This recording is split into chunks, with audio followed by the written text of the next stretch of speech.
There are calls that 911 dispatchers never forget, voices that echo in their memory long after the line goes dead. For dispatcher Elena Ramirez, it was a stormy Tuesday night when she heard a whisper so faint, so urgent, that it would change not just her life, but the lives of everyone involved. It began like any ordinary shift. Elena, 42, had worked as a dispatcher in Phoenix, Arizona for nearly 15 years. She was good at staying calm, she'd heard it all, car accidents, fires, domestic disputes. But she had a sixth sense for the calls that were different, the ones where something just felt off. That night, at 2:47 de la mañana, her screen lit up with an incoming call from an unknown number. No address. No name. 911, what's your emergency? Silence. Then a rustle. And then, a voice. So soft she almost thought she imagined it. Es, here. Elena sat up straighter, her hands poised over the keyboard. Ma'am, I need you to stay on the line. Where are you? More silence. Then, basement. Please, help. Then the line cut. In that moment, Elena knew something terrible was happening.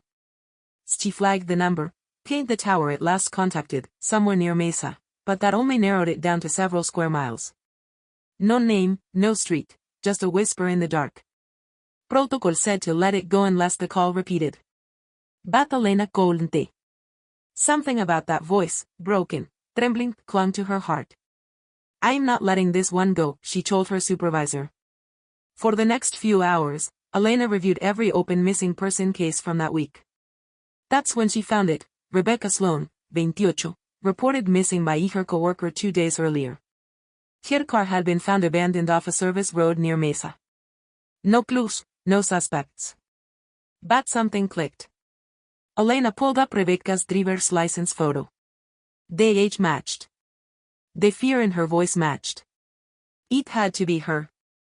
Elena did something she'd never done before, she went to the field. She met with a local officer who agreed to quietly canvass properties near the area where the signal had pinged. Hours passed. Nothing. But then, a break.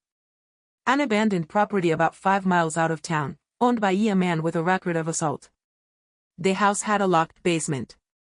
No one had checked it yet. Elena listened over the radio as officers approached. Her heart thudded in her ears. Basement door is jammed.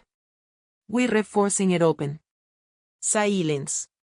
Then, the words they prayed for. We've got a female. Alive. Injured. Says her name is Rebecca Sloan. Tears streamed down Elena's face. In all her years, she'd never had a moment like this, where a whisper in the dark led to a life being saved. Rebecca had been held captive for over 48 hours. Her abductor, a man she vaguely knew through a friend, had taken her during what she thought was a rideshare pickup. He'd disabled her pony's GPS, but they managed to redial 911 from memory. Her whisper, the only strength she had left, was enough. In the hospital, Rebecca asked to meet the woman who hadn't given up on her. When Elena walked into the room, Rebecca smiled through her tears. You heard me, she said. I did, Elena whispered. And I always will. Their story made headlines, not just because of the rescue, but because of the humanity behind it. A dispatcher who refused to let a whisper go unanswered. A woman who used the last of her strength to speak. A police team who acted on instinct and compassion. Months later, Rebecca began volunteering for a crisis hotline. Elena became a trainer for new dispatchers, teaching them to trust their gut and listen for the whispers. Because sometimes, it's not the scream that saves a life. It's the whisper that someone cares enough to hear.